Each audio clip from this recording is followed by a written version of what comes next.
അത് എന്നാണ് എന്ന് നമുക്ക് ചിന്തിക്കാം. ദിവൻ, അതിൻ്റെ ടൈമിങ് എന്താണ്? ദാനിയേൽ പ്രവചനം 12-ാം അധ്യായത്തിൻ്റെ 6-ാമത്തെ വാക്യം മുതൽ വായിക്കുന്നില്ല. ഈ ദൂതന്മാർ ഈ കാര്യം അന്യോന്യം ചോദിക്കുന്നു. വിശുദ്ധ ദൂതന്മാർ സ്വർഗത്തിൽ ഈ കാര്യം അന്യോന്യം ചോദിക്കുന്നു, എന്നാണ് ഇവയുടെ അവസാനം.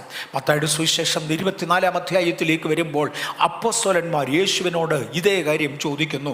ഞാനും നിങ്ങളും ചോദിക്കുന്നു, കർത്താവേ എന്നാണ്?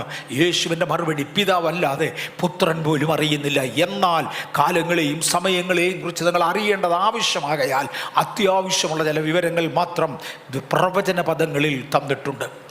ദൈവവചനത്തിൻ്റെ പ്രവചനത്തിൻ്റെ ഒരു പ്രത്യേകത കഴിഞ്ഞ ആഴ്ചയിൽ എടുത്തതായതുകൊണ്ടാണ് ഇത്രയും വേഗത്തിൽ ഓടിച്ചു പോകുന്നത്. ദൈവവചനത്തിൻ്റെ പ്രവചനത്തിൻ്റെ പ്രത്യേകത: 1, അതിന് ഭാഗികമായ നിവൃത്തീകരണങ്ങളുണ്ട്. 2, അതിന് പൂർണ്ണമായ നിവൃത്തീകരണങ്ങളുണ്ട്. 3, അതിന് ആത്മീക നിവൃത്തീകരണങ്ങളുണ്ട്. 4, അതിന് ഭൗതിക നിവൃത്തീകരണങ്ങളുണ്ട്. ഏറ്റവും ഒടുവിൽ there will be a grand fulfillment. എല്ലാം കൂടെ ചേർന്ന് നിവർത്തിക്കുന്ന ഒരു നിവൃത്തീകരണം ഉണ്ടായിരിക്കും. What are the signs of his coming? Signs of his കമ്മിങ്ങിനെ കുറിച്ച് ചിലത് ചിന്തിക്കാൻ പോകുകയാണ്.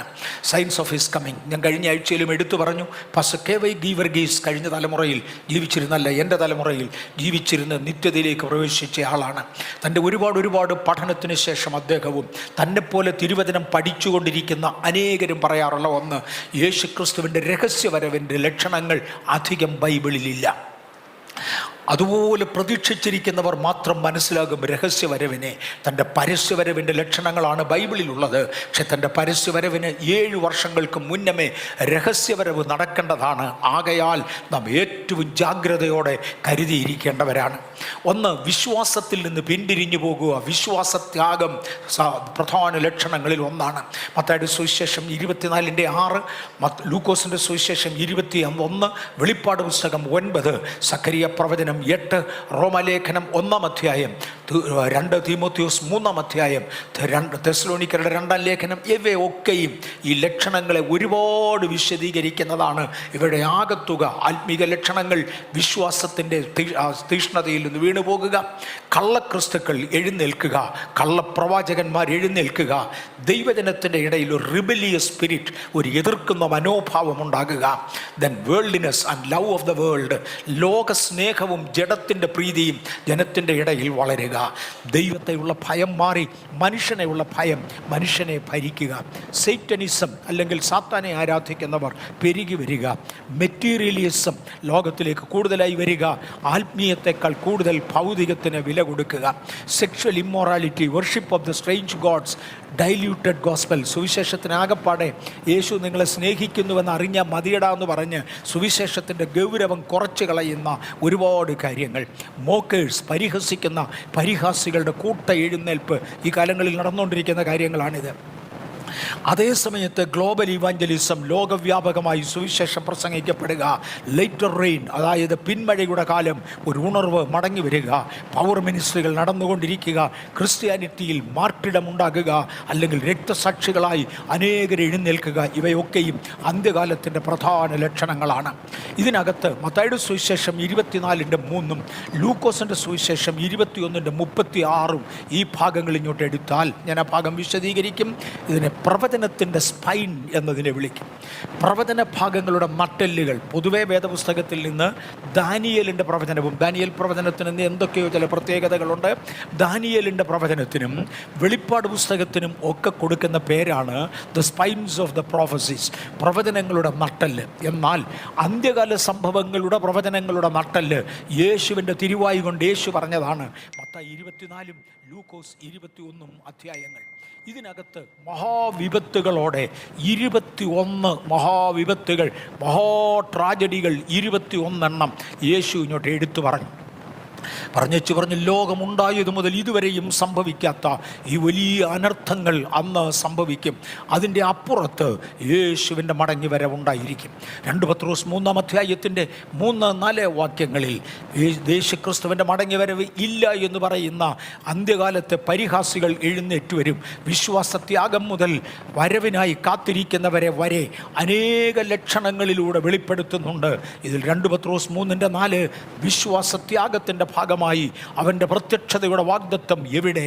പിതാക്കന്മാർ നിദ്ര കൊണ്ട ശേഷം സകലതും സൃഷ്ടിയുടെ ആരംഭത്തെങ്കിൽ ഇരുന്നതുപോലെ തന്നെ ഇരിക്കുന്നുവെന്ന് പറഞ്ഞ് സ്വന്തം മോഹങ്ങളെ അനുസരിച്ച് നടക്കുന്നവർ, അവരുടെ സ്വന്തം മോഹം നിവർത്തിക്കുക എന്നതാണ് താല്പര്യം. ആകയാൽ യേശുവിൻ്റെ വരവിനെ വരെ ചോദ്യം ചെയ്തുകൊണ്ട് വിശ്വാസത്യാഗം പ്രചരിപ്പിച്ച് അതിന് പകരമായി യേശു വരികയില്ല എന്ന് പറഞ്ഞുകൊണ്ട് അവരുടെ സ്വന്തം താല്പര്യങ്ങൾക്ക് വേണ്ടി നിൽക്കും. എന്നാൽ എബ്രായ ലേഖനം 9-ാം അധ്യായത്തിൻ്റെ 28-ാമത്തെ വാക്യത്തിൽ തൻ്റെ വരവിനെ നോക്കി പാർക്കുന്ന, ആകാംക്ഷയോടെ കാത്തിരിക്കുന്ന, വരവിനായി കാത്തിരിക്കുന്ന ഒരു കൂട്ടം ആളുകൾ എഴുന്നേൽക്കും. 2 പത്രോസ് 3-ന്റെ 4-ൽ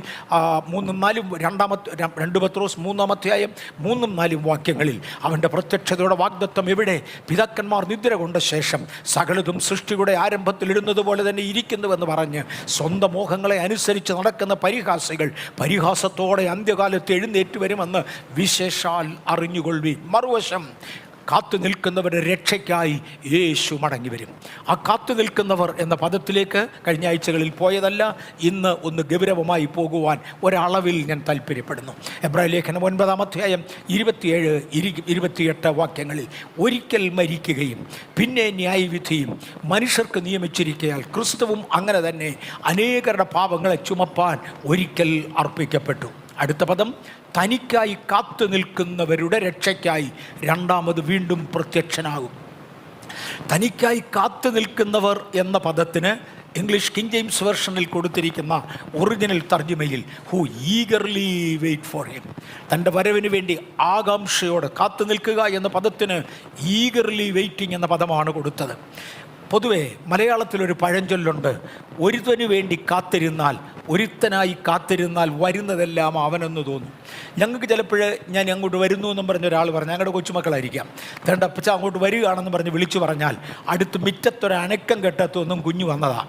അല്ലെങ്കിൽ ഇന്നയാൾ വരുമെന്നൊന്ന് പറഞ്ഞിട്ടുണ്ടെങ്കിൽ നമ്മൾ വെയിറ്റ് ചെയ്യുന്ന ആളാണെങ്കിൽ, ആകാംക്ഷയോടെ കാത്തിരിക്കുന്ന ആളാണെങ്കിൽ മുറ്റത്തൊരനക്കം കേൾക്കുമ്പോഴോർക്കും അവനാ വന്നതെന്ന്. That is eagerly waiting, eagerly waiting. എന്ത് സംഭവമുണ്ടെങ്കിലും അയ്യോ ഇത് യേശുവിൻ്റെ വരവിൻ്റെ ലക്ഷണമല്ലേ, ഈ സംഭവിച്ചത് യേശുവിൻ്റെ വരവിൻ്റെ ലക്ഷണമല്ലേ എന്ന് ചിന്തിച്ചുകൊണ്ട് ആകാംക്ഷയോടെ നോക്കി പാർക്കുന്നവർ. ഒരു പെൺകുട്ടിയെ കാണുവാൻ ഒരു പുരുഷൻ ആ വീട്ടിലേക്ക് വരുന്നുണ്ട്, അല്ലെങ്കിൽ പുരുഷനും തൻ്റെ ആളുകളുമായി വരുന്നുണ്ട് എന്നറിഞ്ഞാൽ, ആ വിവാഹത്തിന് അന്യോന്യം താല്പര്യമുള്ള വിവാഹമാണെങ്കിൽ പെൺകുട്ടിയുടെ വീട്ടുകാർ വരവിന് വേണ്ടി കാത്തിരിക്കുന്നത് പോലെ വെളിയിലൊരു ചെറിയ അനക്കം കേട്ട് കഴിഞ്ഞാൽ അന്നേരത്തെ ആ പയ്യനായിരിക്കും വന്നത്, ആ വീട്ടുകാരായിരിക്കും വന്നതെന്ന് പറഞ്ഞ് പെൺകുട്ടിയെ വീണ്ടും ഒരുക്കുന്നത് പോലെ, കാണുവാൻ വേണ്ടി അലങ്കരിക്കുന്നത് പോലെ യേശുവിൻ്റെ വരവിന് വേണ്ടി സ്വയം കാത്തിരിക്കുന്ന ഒരു കൂട്ടം വിശുദ്ധ those who are eagerly waiting ഉണ്ട്. അവർക്കായി ഞാൻ ദൈവത്തെ സ്തുതിക്കുന്നു. ഒരിക്കൽ മരിക്കുകയും പിന്നെ ന്യായവിധിയും ദൈവം മനുഷ്യർക്ക് നിയമിച്ചിരിക്കയാൽ ക്രിസ്തുവും അങ്ങനെ തന്നെ അനേകരുടെ പാപങ്ങളെ ചുമപ്പാൻ ഒരിക്കൽ അർപ്പിക്കപ്പെട്ടു. വരുന്നവനായി യേശു തമാശിനു വേണ്ടി നടന്നെടുക്കുകയല്ല, ഒരു കാഷ്വലായി നടന്നു വരികയല്ല. അവൻ ഒരു പ്രാവശ്യം വന്നതാണ്. അനേക എതിരുകളുടെ നടുവിൽ, പ്രതികൂലങ്ങളുടെ നടുവിൽ മുൾക്കിരീടം ധരിച്ചുകൊണ്ട് യെരുശലേമിൻ്റെ തെരുവിലൂടെ കുരിശുമരം ചുമന്നുകൊണ്ട് അടിയേറ്റവനായി, പരിഹസിക്കപ്പെട്ടവനായി, നിന്ദിക്കപ്പെട്ടവനായി നടന്നുപോയതാണ്. അതിൻ്റെ ഓർമ്മയാണ് ഇന്ന് നമ്മുടെ മുമ്പിലിരിക്കുന്ന കർത്താവിൻ്റെ തിരുമേശ. എന്നാൽ ഒരിക്കൽ തൻ്റെ ജനത്തെ വീണ്ടെടുക്കേണ്ടതിന് അവൻ വില മുടക്കിയതാണ്. മറ്റൊരുത്തനിലും രക്ഷയില്ല. നാം രക്ഷിക്കപ്പെടുവാൻ ആകാശത്തിൻ്റെ കീഴിൽ ഭൂമിക്ക് മീതെ മനുഷ്യരുടെ ഇടയിൽ നൽകപ്പെട്ട രണ്ടാമതൊരു നാമമില്ല. ആ ഏകനാമത്തിങ്കൽ മാനവവർഗത്തിൻ്റെ രക്ഷയ്ക്ക് വേണ്ടി വില മുടക്കുവാൻ യേശു തീരുമാനിക്കുകയും കാൽവരിയുടെ കുരിശിൻ്റെ മുകളിൽ തൻ്റെ ജീവനെ അർപ്പിച്ചുകൊണ്ട് തൻ്റെ രക്തം തിരുസന്നിധിയിൽ കാഴ്ചവെച്ചുകൊണ്ട് നിവർത്തിയായി എന്ന് പ്രഖ്യാപിക്കുകയും ചെയ്തവനായ യേശു ഇനി ഒരു ദിവസം തൻ്റെ വിശുദ്ധ ജനത്തിന് വേണ്ടി മടങ്ങി വരും. പണ്ടൊരിക്കൽ മുൾക്കിരീടം ധരിച്ചതുകൊണ്ട് തൻ്റെ പൊൻകിരീടത്തിൻ്റെ ഭംഗി വർദ്ധിക്കുകയേ ഉള്ളൂ, അതൊരിക്കലും കുറഞ്ഞു പോകുകയില്ല. പണ്ടൊരിക്കൽ നിന്ദിതനായി ഇവിടെ നിന്ന് മാറിയതുകൊണ്ട് താൻ വന്ദിതനായി മടങ്ങി വരും. ആ വരവിന് രക്ഷ കുഴപ്പമില്ല. കാത്തിരിക്കുന്ന നമ്മുടെ രക്ഷയ്ക്ക് വേണ്ടി. അതെന്നാ രക്ഷിക്കാനല്ലേ വന്നത്? കഴിഞ്ഞ പ്രാവശ്യത്തെ വരവിനെ രക്ഷിച്ചില്ലയോ? അതെ, ആ രക്ഷയെ പൂർത്തീകരിക്കുവാനാണ് ഇനിയും വരുന്നത്. ശരീരത്തിൻ്റെ വീണ്ടെടുപ്പായ പുത്രത്വം നമുക്ക് തരുന്നതോടുകൂടെ രക്ഷയുടെ പൂർത്തീകരണമായി അവരുടെ രക്ഷയ്ക്ക് വേണ്ടി രണ്ടാമത് പ്രത്യക്ഷനാകും. കാത്തു നിൽക്കുന്നവർ എന്ന പദത്തിൻ്റെ ചില്ലറ വിശദീകരണങ്ങളിലൂടെ വേഗത്തിൽ പോകാം. തീത്തോസിൻ്റെ ലേഖനം 2-ാം അധ്യായം 12-13 വാക്യങ്ങളിൽ നാം ഭാഗ്യകരമായ പ്രത്യാശയ്ക്കായിട്ടും മഹാദൈവവും നമ്മുടെ രക്ഷിതാവുമായ യേശുക്രിസ്തുവിൻ്റെ തേജസ്സിൻ്റെ പ്രത്യക്ഷതയ്ക്കായിട്ടും കാത്തിരിക്കുന്നതിൻ്റെ അടുത്ത പ്രത്യേകതകളിലേക്ക് 13-ാമത്തെ വാക്യം കയറുകയാണ്. കാത്തിരിക്കുന്നവർ എന്ന വാക്കിൻ്റെ അർത്ഥം ഇതാണ്: ഭക്തികേടും പ്രപഞ്ചമോഹങ്ങളും വർജിച്ചിട്ട്. ഇന്ന് പകൽക്കാലം കാത്തിരിക്കുന്നവരെ കുറിച്ച് തിരുവചനം ഓർമ്മിപ്പിക്കുന്ന യോഗ്യതകളിലൂടെ ഞാൻ വരികയാണ്. ഭക്തികേടും പ്രപഞ്ചമോഹങ്ങളും വർജിച്ചിട്ട്. അനേകരെ കാത്തിരിപ്പിൽ നിന്നും പിശാച് എടുത്തു കളയുന്നത് ഭക്തികേടിലാണ്, പ്രപഞ്ചമോഹങ്ങളിലാണ്. ഞാൻ 1-2 പ്രാവശ്യം ഇതിന് മുന്നമേ ഇവിടെ വിശദീകരിച്ചിട്ടുണ്ട്. എനിക്ക് പുറമേ ഉള്ള ഒരു മനുഷ്യനുണ്ട്, അതുപോലെ തന്നെ എനിക്ക് ആകമേയുള്ള ഒരു മനുഷ്യനുമുണ്ട്. എൻ്റെ ആകമേയുള്ള എൻ്റെ ആത്മാവെന്ന മനുഷ്യനെ സ്വർഗത്തിലെ ദൈവം സൃഷ്ടിച്ച ശേഷം പുറമേ ഉള്ള മനുഷ്യനെ മണ്ണുകൊണ്ടുണ്ടാക്കി ആ മണ്ണുകൊണ്ടുള്ള മനുഷ്യനിലേക്ക് ആക്കി വെച്ചു. രണ്ടിനും ഒരളവിൽ പ്രാധാന്യമുണ്ട്, നിശ്ചയമായും പ്രാധാന്യമുണ്ട്. എന്നാൽ ലോകത്തിൻ്റെ പ്രത്യേകത അകമേ ഉള്ളവനെ മറക്കത്തക്കവണ്ണം പുറമേ ഉള്ളവനെ പോഷിപ്പിക്കുക എന്നതാണ് ജഡത്തിൻ്റെ മോഹങ്ങൾ. ഭക്തികേട്, പ്രപഞ്ചമോഹങ്ങൾ ഇവ കൊണ്ട് ഒരുവനെ ആക്കിക്കഴിഞ്ഞാൽ, വീഴ്ത്തിക്കഴിഞ്ഞാൽ അകമേ ഉള്ളവൻ ശോഷിച്ചു പോകും, അകമേ ഉള്ളവൻ ഇല്ലാതെ പോകും. അത് വർജിച്ചിട്ട് ഈ ലോകത്തിൽ സുബോധത്തോടും നീതിയോടും ദൈവഭക്തിയോടുകൂടെ ജീവിച്ചു വരേണ്ടതിന്. ഭക്തി എന്ന പദത്തിന് ഒരുപാട് വശങ്ങളുണ്ട്. ഭക്തിക്കൊത്ത വസ്ത്രധാരണം, ഭക്തിക്കുള്ള സംസാര രീതി, ഭക്തിക്കൊത്ത ഇടപെടൽ, ഭക്തിക്കുള്ള കൊടുക്കവാങ്ങൽ, ഭക്തിക്കുള്ള നടപ്പ്, ഭക്തിക്കുള്ള സകല ഇടപെടലുകളും. ഇതിനെയാണ് കാത്തിരിക്കുക എന്ന് പറയുന്നവർ. Those who are eagerly waiting, അവർ ഭക്തിയോടുകൂടെ ജീവിച്ചു പോരേണ്ടതിന് അത് നമ്മെ ശിക്ഷിച്ച് വളർത്തുന്നു. കാര്യം ഭാഗ്യകരമായ രക്ഷ അറിയിക്കുന്ന സുവിശേഷം നമ്മെ ശിക്ഷിച്ചു വളർത്തുന്നു. ഏതിലേക്ക്? ഭക്തിയോടെ ജീവിക്കേണ്ടതിന്, പ്രപഞ്ചമോഹങ്ങളെ വർജിക്കേണ്ടതിന്. കാത്തിരിപ്പ് എന്നതിൻ്റെ ഒരർത്ഥമാണ് ഞാൻ കൊടുത്തത്. ഗലാത്യലേഖനം 5-ാം അധ്യായത്തിൻ്റെ 17-ാമത്തെ വാക്യത്തിൽ ആത്മാവിനെ അനുസരിച്ച് നടപ്പീൻ, എന്നാൽ നിങ്ങൾ ജഡത്തിൻ്റെ മോഹം നിർവഹിക്കയില്ല. ജഡമോഹങ്ങളിൽ, ലോകമോഹങ്ങളിൽ പിശാച് അനേകരെ വലിച്ചു താഴ്ത്തുമ്പോൾ വിശുദ്ധ പൗലോസിലൂടെ പരിശുദ്ധാത്മാവ് പറയുന്നത് തൻ്റെ നിങ്ങൾ ജഡത്തിൻ്റെ പ്രവൃത്തികളിൽ നടക്കരുത്, ആത്മാവിനെ അനുസരിച്ച് നടക്കുക. എന്നാൽ ജഡത്തിൻ്റെ പ്രവൃത്തികൾ അനുസരിക്കയില്ല. ജഡാഭിലാഷം ആത്മാവിനും ആത്മാഭിലാഷം ജഡത്തിനും വിരോധമായിരിക്കുന്നു. അതുകൊണ്ട് വല്ല തകരാറുമുണ്ടോ? ഉണ്ട് മോനെ, ഉണ്ട്. ജഡാഭിലാഷം ആത്മാഭിലാഷത്തിന് ശത്രുവാണ്. നിങ്ങൾ ഇച്ഛിക്കുന്നത് ചെയ്യാതെ വണ്ണം അവ തമ്മിൽ പ്രതികൂലമാണ്, അവ തമ്മിൽ ശത്രുത്വമാണ്. എൻ്റെ ഭക്തിയുടെ മാനദണ്ഡം സൂക്ഷിക്കുന്നത് എൻ്റെ പുറമേ ഉള്ള മേക്കപ്പ് കൊണ്ടാണോ? അതെ, അതുകൊണ്ടാണ് തീരുമാനിക്കുന്നത്. സിസ്റ്റർ മേരി ഗോവൂർ പലപ്പോഴും പറഞ്ഞ് കേട്ടിട്ടുള്ള ഒരു ഉദാഹരണം ആൻറ്റി പോയെങ്കിലും നമ്മുടെ ഓർമ്മയിൽ കാണും. ഒരു പഴം പഴുത്തോ ഇല്ലയോ എന്ന് മുറിച്ചും ഞെക്കിയുമല്ല നോക്കുന്നത്, പുറത്തെ തൊലിയുടെ നിറം കൊണ്ട് അറിയുന്നത്. നിറം കൊണ്ട് അറിയാൻ വയ്യാത്ത പലതുമുണ്ട്. മാങ്ങ പഴുത്തോ എന്നറിയുവാൻ നല്ല മണമുണ്ടോ എന്ന് നോക്കിയാൽ മതി കടയിലിരിക്കുന്ന പലതും. ഒരു കർത്താവിൻ്റെ ഒരിക്കൽ ഇങ്ങനെ പറഞ്ഞു: പല സഭകളിലും ആളുകൾ കയറാറില്ല, പല സഭകളിലും അടുക്കാറില്ല. മറ്റ് ചില സഭകളിൽ എന്നും നിറഞ്ഞു കവിയുന്ന അനുഭവമുണ്ട്. അസംബ്ലീസ് ഓഫ് ഗോഡുകാർ പോലും അല്ല പറഞ്ഞത്, എൻ്റെ ആരുമല്ല. എന്നാൽ അദ്ദേഹം പറഞ്ഞൊരു പദമുണ്ട്: പച്ചമീൻ വിൽക്കുന്ന ചന്തകളിൽ പോയി ഈച്ച അടുക്കാത്ത മീൻ ആരെങ്കിലും വില പറഞ്ഞ് കേട്ടിട്ടുണ്ടോ? അത് കേരളത്തിലെ ചന്തകളുടെ കാര്യമാണ്, ഇൻ്റർനാഷണൽ മാർക്കറ്റല്ല. കെമിക്കലിട്ട് ഷേപ്പിൽ സൂക്ഷിച്ചിരിക്കുന്ന മീനിൻ്റെ അടുക്കൽ ഈച്ച വരത്തില്ല. ഈച്ച അടുക്കാത്ത പച്ചമീൻ കേരളത്തിലെ പച്ചമീൻ ചന്തയിൽ ഇരിക്കുന്നത് കണ്ടാൽ ബുദ്ധിയുള്ളവൻ വാങ്ങത്തില്ല. കാര്യം ഇത് കെമിക്കലിട്ട് വെച്ചിരിക്കുന്നതാണ്, ഇത് ഒറിജിനലല്ല.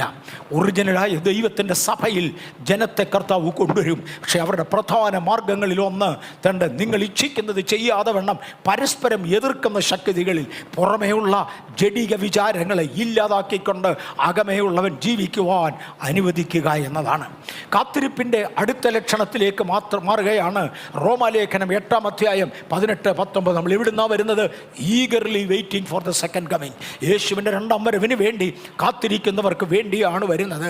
ഞാൻ കഴിഞ്ഞ ആഴ്ചയിൽ സൂചിപ്പിച്ചതുപോലെ നാം എല്ലാവരും എടുക്കപ്പെടുമെന്ന വാക്കിൻ്റെ അർത്ഥത്തിൽ പിന്മാറ്റത്തിൽ പോയവനും വീണവനും വഴുതിയവനും എല്ലാം കൂടെ എടുക്കപ്പെടുമെന്നൊരു പഠിപ്പിക്കൽ ലോകത്തിലുണ്ടെങ്കിലും അല്ല.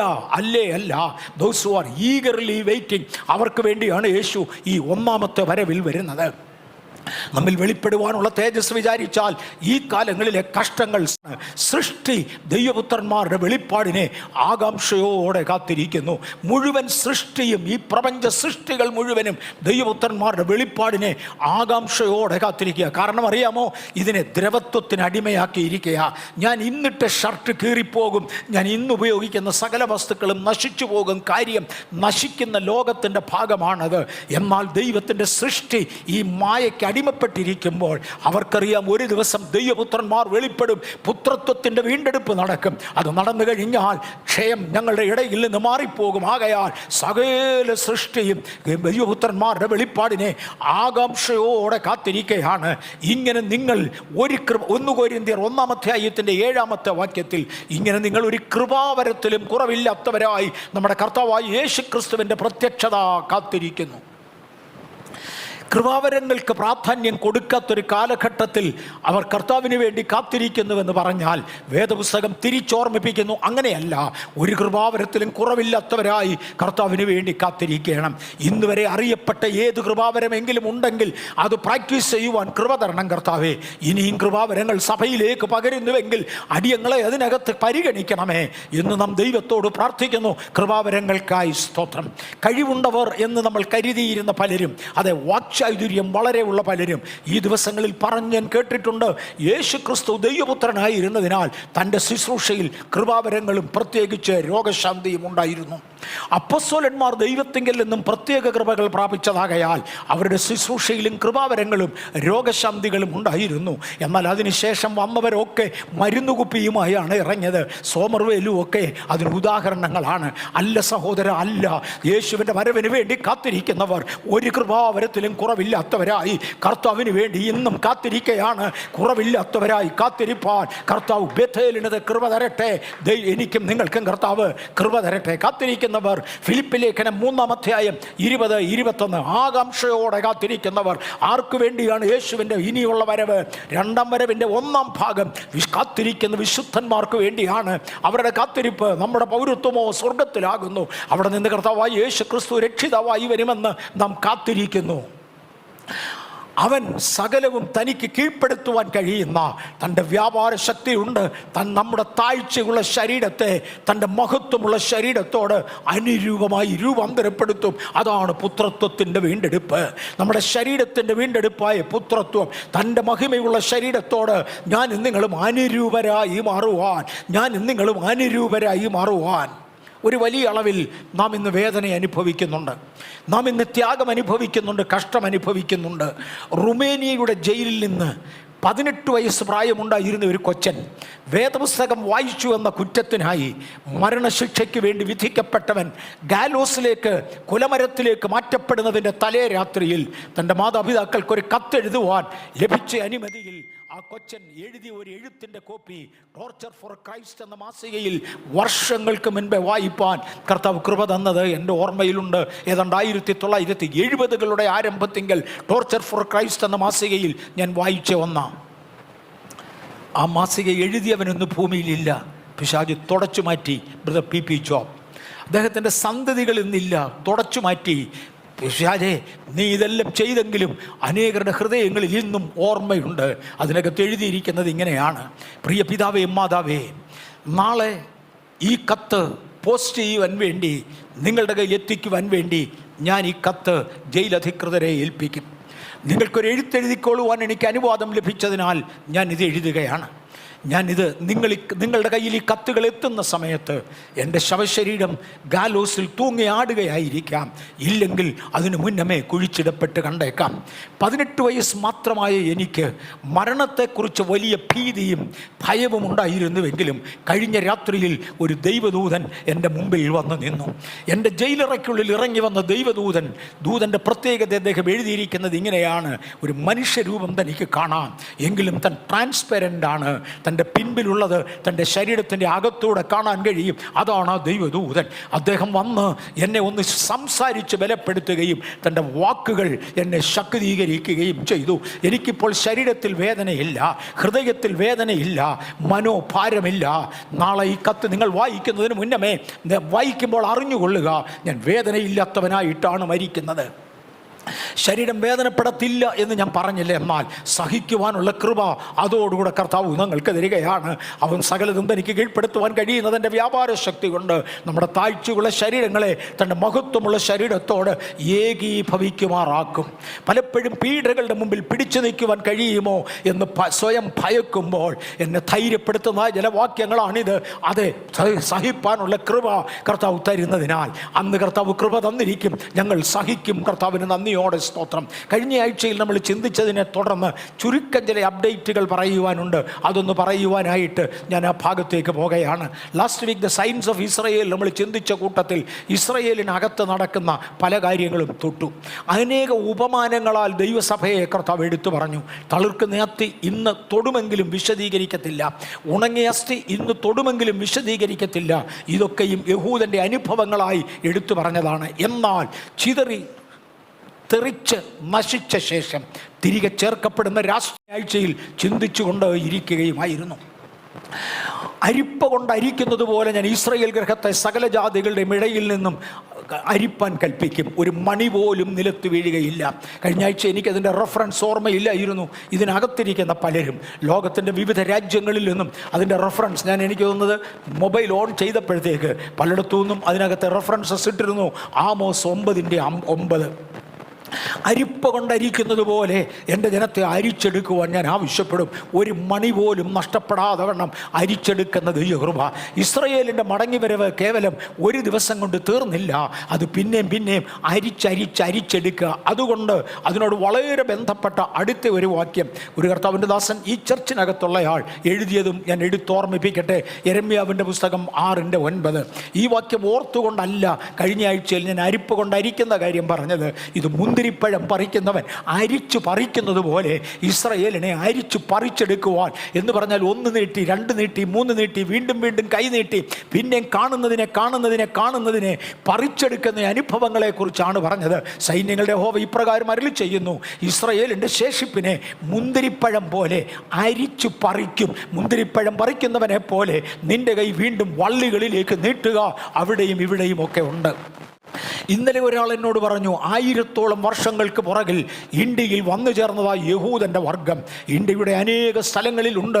കേരളത്തിൽ നിന്ന് മാത്രമേ അവർ പൂർണ്ണമായി മടങ്ങിപ്പോയിട്ടുള്ളൂ, ഏറെക്കുറെ പൂർണ്ണമായി മടങ്ങിപ്പോയിട്ടുള്ളൂ. ബാക്കിയുള്ള ഭാഗങ്ങളിലുണ്ട്. എന്നാൽ നമ്മൾ കഴിഞ്ഞ ദിവസം കണ്ടതായിരുന്നു ചൂരൻപൂർ, ചന്ദ്രപൂർ ജൂതന്മാർ കൂട്ടമായി പാർക്കുന്ന ഇടമാണ് ഇന്നത്തെ മണിപ്പൂരിലുള്ള സ്ഥലങ്ങൾ.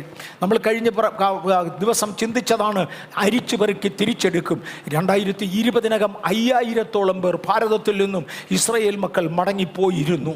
നമ്മൾ തുടർന്ന് കണ്ടായിരുന്നു ഇന്ന് ഇസ്രയേലിലായി ശേഷിച്ചിരിക്കുന്ന ആളുകൾ പറയുന്നതായി തൻ്റെ സാജൻ പോൾ ചിത്രീകരിച്ചിരിക്കുന്നത്, എഴുതിയിരിക്കുന്നത്, എൻ്റെ പൂർവികന്മാർക്ക് ദൈവം തിരഞ്ഞെടുത്ത വിശുദ്ധ നാടിനായി ഞാൻ കാത്തിരിക്കുന്നു എന്ന് പറയുന്ന പദം ഞാൻ അന്നേരത്ത് ചോദിച്ചു, നാം കാത്തിരിക്കുന്നോ? എനിക്ക് വേണ്ടി ഒരുക്കിയിരിക്കുന്ന സ്വർഗത്തിന് വേണ്ടി കാത്തിരിക്കുന്നു എന്ന് പറയുന്നവർക്കായി സ്തോത്രം. ആകയാൽ മണിപ്പൂരിലെ ജൂതർ എല്ലാവരും മടങ്ങും. ഞാനിത് സാജൻ്റെ സിഗ്നേച്ചർ സഹിതം ഞാനത് എടുത്തു കാണിക്കുകയും ചെയ്തു. I am quoting something authoritatively. തുടർന്ന് യഹൂദനൊരു ഭാരമുള്ള കല്ലായിരിക്കുമെന്നും അവനെ ചുമക്കുന്നവനൊക്കെയും കഠിനമായി മുറിവേൽക്കുമെന്നും സക്രിയ പ്രവചനം 12-ാം അധ്യായത്തിൻ്റെ 3-ാമത്തെ വാക്യത്തിലുള്ളത് കഴിഞ്ഞ ആഴ്ചയിൽ ഞാൻ ഓർത്തിരുന്നു. മണിപ്പൂരിനും മുറിവേറ്റു, ഭാരതത്തിന് മുറിവേറ്റു. കാര്യം യഹൂദൻ ഇവിടെ ഉണ്ട്. എന്തുകൊണ്ട് ഇതൊക്കെ സംഭവിക്കുന്നുവെന്ന് അറിയാത്ത പല കാര്യങ്ങൾ നമുക്കുണ്ട്. മറക്കരുത്, ദൈവസഭ ഇവിടെ ചിതറിക്കിടക്കുന്നതിനാൽ അവിടെയും ഇവിടെയും പലർക്കും മുറിവേൽക്കും. മുറിവേൽപ്പിക്കുവാൻ ഒരു കൂട്ടം ആളുകളുണ്ട്. കാര്യം ഒരു വൈര്യമുണ്ട്. മണിപ്പൂരും കഠിനമായി മുറിവേറ്റു. പക്ഷെ കഴിഞ്ഞ ആഴ്ച ഞാൻ പറഞ്ഞതിനപ്പുറത്ത് ദൈവകൃപയാൽ ഭയങ്കരമായൊരു സഹകരണം അനേകരുടെ ഇടയിൽ നിന്ന് എനിക്ക് ലഭിക്കുകയും മെനി ആർ ലെഫ്റ്റ് ഔട്ട് എന്ന് മാത്രം ഞാൻ പറഞ്ഞു നിർത്തിയപ്പോൾ I have additional information. Around 3000 ആളുകളെ മണിപ്പൂരിൽ നിന്നും 2017 കയറ്റി അയച്ചിരുന്നു. മണിപ്പൂർ ഏരിയയിൽ നിന്ന് ഏതാണ്ട് 3000-ഓളം ആളുകളെ 2017 കയറ്റി അയച്ചിരുന്നു. അതിനുശേഷം അവിടെ ശേഷിക്കുന്നവരാണ് ഇപ്പോൾ പോകാൻ തയ്യാറാകുന്നത്. ലോകത്തിൻ്റെ വിവിധ ഭാഗങ്ങളിൽ നിന്നായി ഇനിയും ഏറെക്കുറെ 5000-ഓളം പേർ, ഇന്ത്യയിൽ തന്നെ 5000-ഓളം പേർ ശേഷിച്ചിട്ടുണ്ട്. അതിനപ്പുറത്ത് ഉഗണ്ടയിൽ അവരുടെ ഒരു ഭാഗം ശേഷിച്ചിട്ടുണ്ട്. അമേരിക്കയിൽ ധാരാളം പേർ ശേഷിച്ചിട്ടുണ്ട്. യൂറോപ്പിൻ്റെ വിവിധ ഭാഗങ്ങളിൽ ശേഷിച്ചിട്ടുണ്ട്. ഇവരെല്ലാവരും മടങ്ങിപ്പോകും. ഇനിയും അരിപ്പ കൊണ്ട് അരിച്ചുകൊണ്ടിരിക്കുക. മുന്തിരിപ്പഴത്തിൽ നിന്ന് പിന്നെയും പിന്നെയും പറിച്ചെടുക്കുന്നത് പോലെ മുന്തിരിവള്ളിക്ക് നേരെ പിന്നെയും ദൈവം കൈ നീട്ടിക്കൊണ്ടിരിക്കുക. ഇത് തുടർന്നുകൊണ്ടിരിക്കും. ഇസ്രയേലിനെ കുറിക്കുന്ന പ്രധാന 2 സൈനുകൾ വീണ്ടും നിങ്ങളുടെ മുമ്പിൽ വയ്ക്കുവാൻ താല്പര്യപ്പെടുന്നു. ഇവിടെ പറഞ്ഞുകൊണ്ട് കഴിഞ്ഞ ആഴ്ചയിൽ പറഞ്ഞതിനോട് 100% യാത്ര പറയട്ടെ. തുടർന്ന് ഇസ്രയേലിൻ്റെ പ്രധാനപ്പെട്ട 2 സൈനുകൾ. ഒന്ന്, തളിർക്കുന്ന അത്തിയുടെ സൈനാണ് യേശു പറഞ്ഞത്. നമ്മളൊരളവിൽ അതിവിടെ എടുത്തു കഴിഞ്ഞതാ, അതിൻ്റെ ഭാഗങ്ങൾ ഓർമ്മിപ്പിക്കുമെന്ന് മാത്രം. 2, അസ്ഥി താഴ്വരയെക്കുറിച്ച് പറഞ്ഞു. അസ്ഥികൾ കൊണ്ട് നിറഞ്ഞ ഒരു താഴ്വരയിൽ എസെക്കിയേൽ 37-ാമത്തെ അധ്യായത്തിൽ പ്രവാചകനെ കൊണ്ടു നിർത്തിക്കൊണ്ട് ഈ അസ്ഥികൾ ജീവിക്കുമോ എന്ന ചോദ്യവും ഒടുവിൽ അസ്ഥികൾ ജീവിച്ചെഴുന്നേൽക്കുന്നതും അവരൊരു മഹാസൈന്യമായി മാറുന്നതുമായ ഒരു ദർശനം കർത്താവ് കാണിച്ചു കൊടുത്തു. ഈ 2 ദർശനങ്ങളിലൂടെ the spine of the prophecy, the spine of the end time. ഞാൻ പറഞ്ഞില്ല, 21 വ്യത്യസ്ത ട്രാജഡികൾ നിറഞ്ഞ മഹാകഷ്ടമുള്ള കാലത്തെ, മഹോദരമൊന്നും ഞാനതിനെ വിളിക്കത്തില്ല, മഹാകഷ്ടമുള്ള കാലവും മഹോദരവും ഒരുമിച്ച് ചേരുന്ന ഒരു കാലഘട്ടത്തെ യേശുവിൻ്റെ വാഗുണ്ട് യേശു പറഞ്ഞു. അതിലൊരു ഭാഗമാണ് മത്തായി 24. അതിനകത്താണ് തളിർക്കുന്ന അത്തിയെക്കുറിച്ച് എഴുതിയിരിക്കുന്നത്. യേശു ഒരു പാരബിൾ പറഞ്ഞത് ഓർമ്മയുണ്ടോ? ഒരു മനുഷ്യൻ ഒരത്തിയെ കണ്ടു. അത്തി മുതലായ വൃക്ഷങ്ങൾ തളിർക്കുമ്പോൾ വേനലടുത്തു എന്നറിയാം. നമുക്കതിൻ്റെ ആഴത്തിൽ പോകാം. അത്തി മുതലായ വൃക്ഷങ്ങൾ തളിർക്കുമ്പോൾ വേനലടുത്തു എന്ന് നിങ്ങൾ അറിഞ്ഞുകൊള്ളണം എന്ന് യെശു എടുത്തു പറയുകയുണ്ടായി. എന്താണ് സാഹചര്യം? ഒരു ദിവസം യേശു തൻ്റെ ശിഷ്യന്മാരുമായി, ശ്രദ്ധിച്ചോണേ, ഒരു ദിവസം യേശു തൻ്റെ ശിഷ്യന്മാരുമായി യെരുശലേമിൽ നിന്ന് ബെഥാന്യയിലേക്ക് പോകുകയായിരുന്നു. പോകുന്ന വഴിയിൽ അവൻ ഫലമില്ലാത്ത ഒരത്തിയുടെ അടുക്കലെത്തി. ഇലയുണ്ട്, ഫലമില്ലാത്ത ഒരത്തി.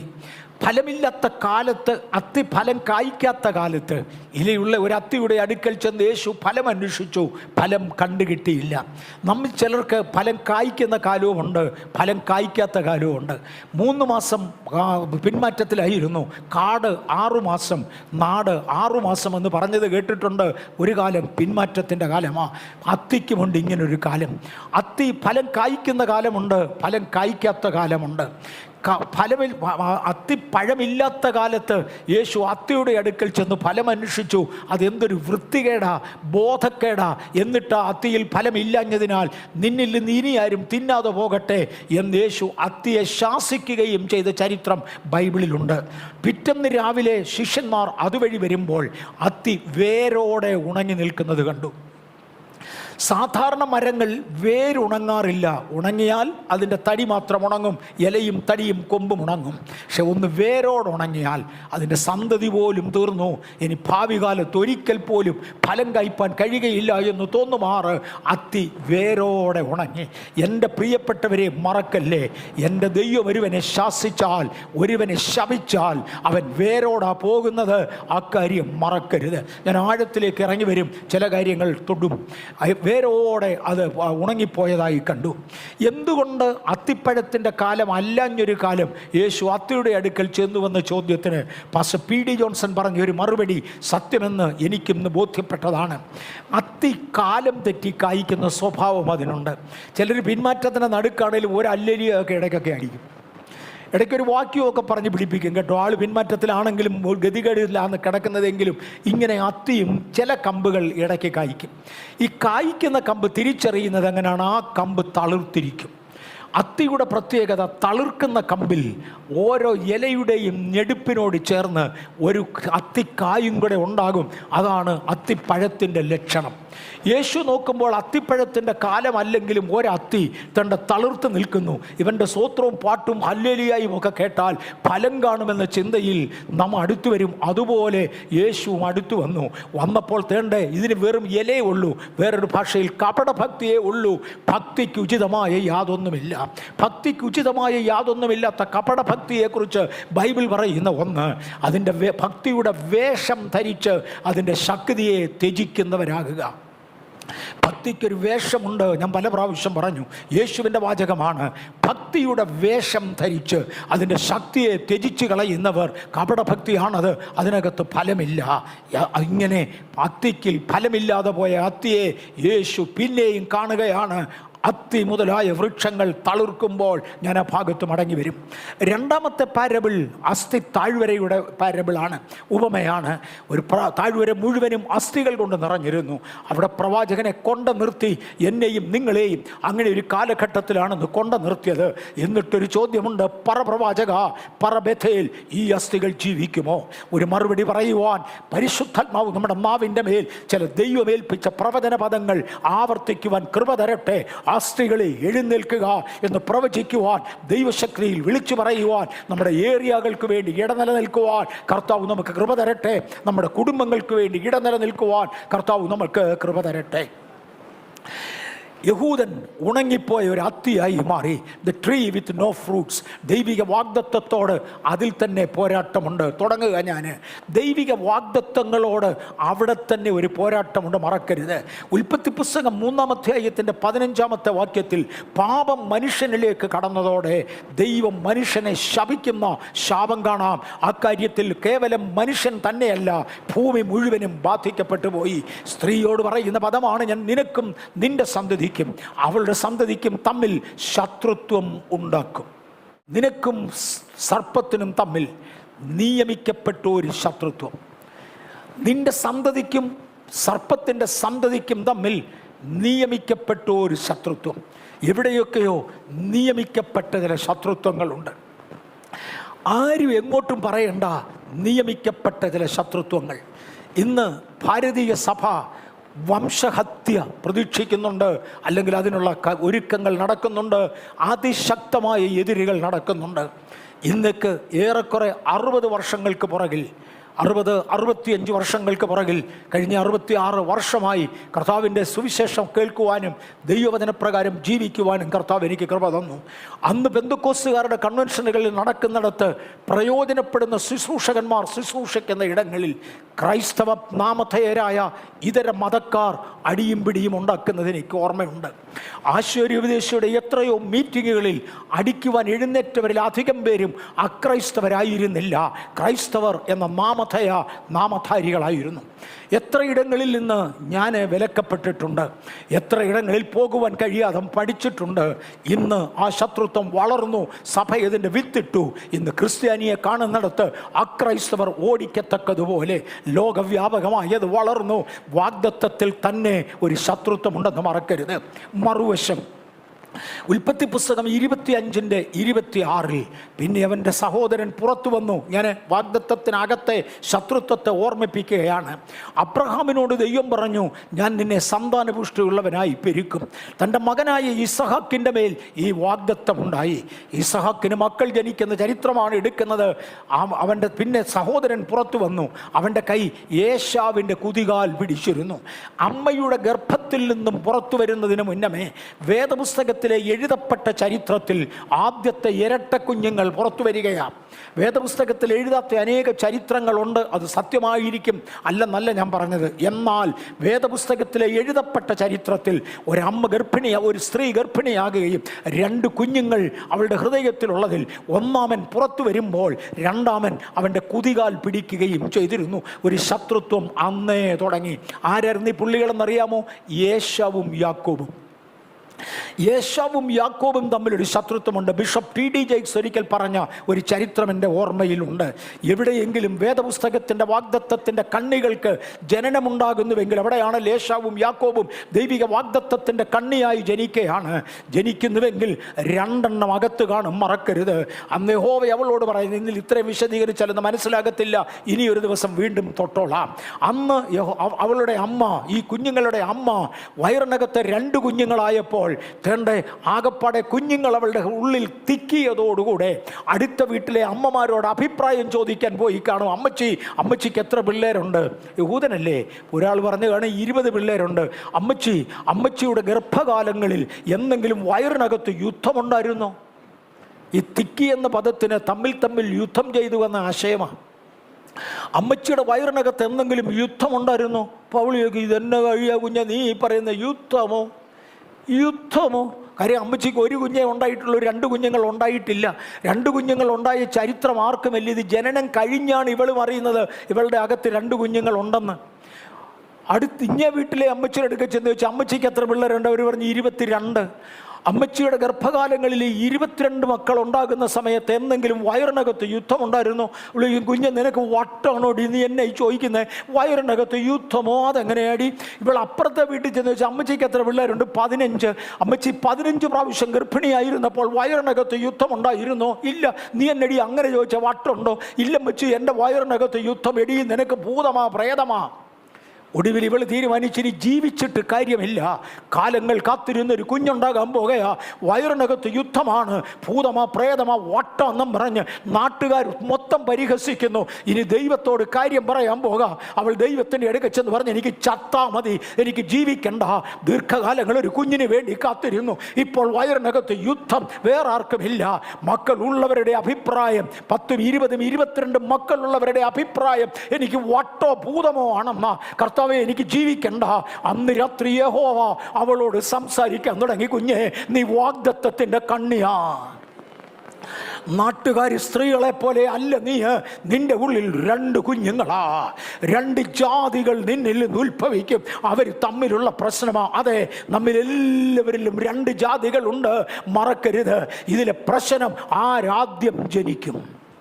2ഉം ജനിക്കേണ്ടതാ. ആരാദ്യം ജനിക്കും? ഏതാദ്യം ജനിക്കും? ആദ്യം ജനിക്കേണ്ടത് യാക്കോബായിരുന്നു.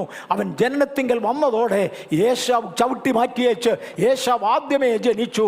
ഏശാവും യാക്കോബും തമ്മിൽ അമ്മയുടെ ഗർഭത്തിൽ വെച്ച് യുദ്ധം തുടങ്ങി. അവൻ ജ്യേഷ്ഠന്റെ കുതികാൽ പിടിച്ചുകൊണ്ട് പുറത്തോട്ട് വന്നു. ഇങ്ങനെ യാക്കോബും ഏശാവും കുടുംബങ്ങൾ തമ്മിൽ നിയമിക്കപ്പെട്ട ഒരു ശത്രുത്വമുണ്ട്. വാഗ്ദത്തത്തിൽ തന്നെ ശത്രുത്വം. ഭയങ്കര ചില കാര്യങ്ങളാണ്. ജോൺ ഹേഗി എന്ന കർത്താവിൻ്റെ ദാസൻ തെറ്റാത്ത ആശയങ്ങൾ പറയുന്നയാളാ. ജോൺ ഹേഗി എന്ന കർത്താവിൻ്റെ ദാസൻ പറയുന്നത് എസ്തേറിൻ്റെ പുസ്തകത്തിൽ 3-ാം അധ്യായത്തിൻ്റെ 1-ാമത്തെ വാക്യത്തിൽ കാണുന്ന ഹാമാൻ എന്ന മനുഷ്യൻ ഏശാവിൻ്റെ വംശത്തിൽപ്പെട്ടവനാ. മനസ്സിലാകുന്നുണ്ടോ? ഹാമാൻ ഏശാവിൻ്റെ വംശത്തിൽപ്പെട്ടവനാ. അവൻ്റെ താല്പര്യം ഇസ്രയേലിനെ ഉന്മൂലനം ചെയ്യും, എന്നെയും നിങ്ങളെയും ഉന്മൂലനം ചെയ്യുമെന്ന് പലരുടെയും മനസ്സിലുണ്ടെങ്കിൽ ബേഥേലിൽ സ്തോത്രകാഴ്ച എടുത്താൽ അതിന് നിരൂപണമാ.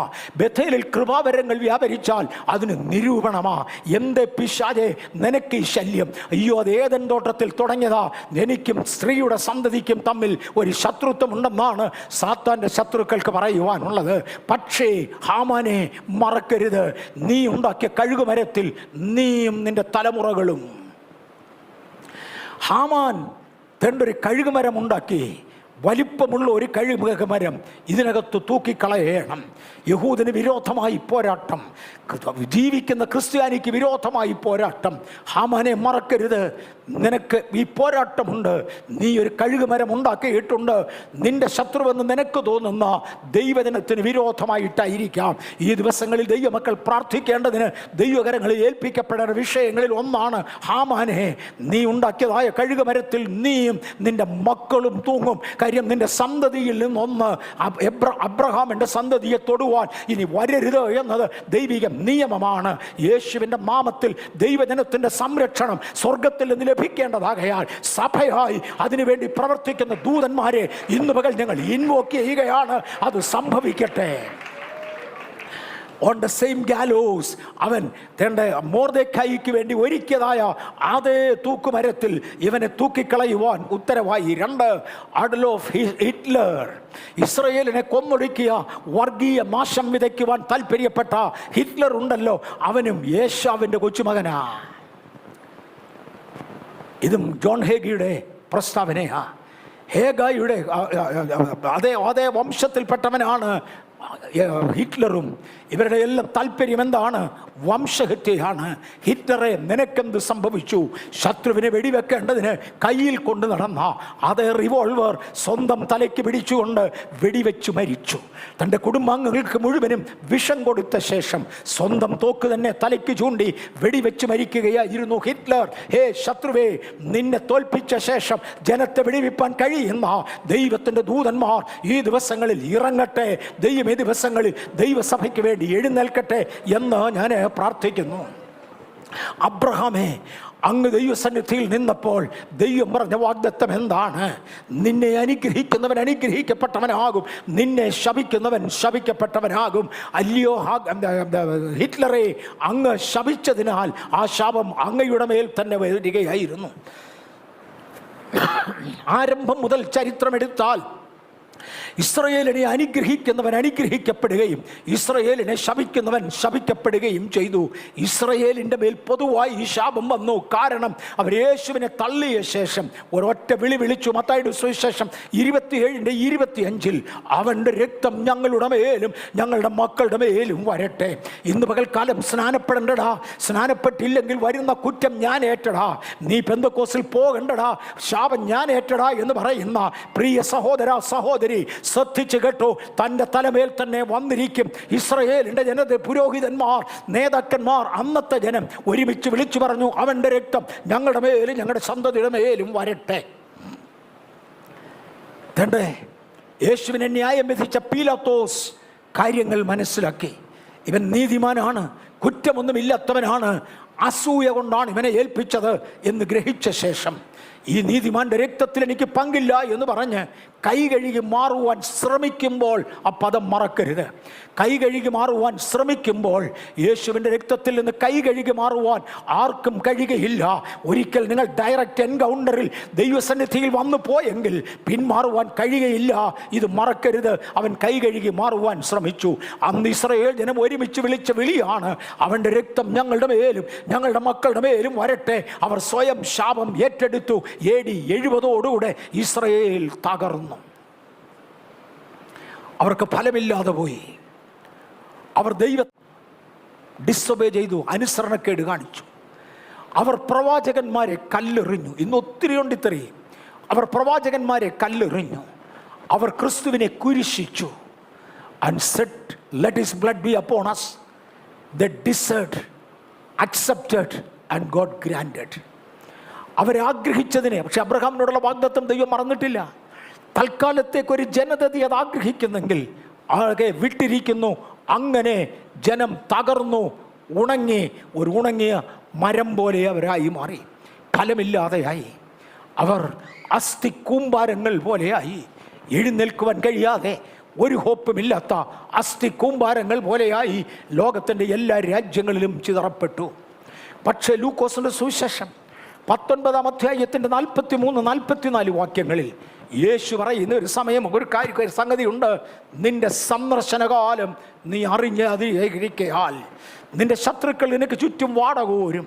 യെരുശലേമേ, നിനക്കൊരു സന്ദർശനകാലമുണ്ട്. സന്ദർശനകാലം എന്ന ഒറ്റ വിഷയം അനേക ആവർത്തി ഞാൻ ഇവിടെ എടുത്തിട്ടുണ്ട്.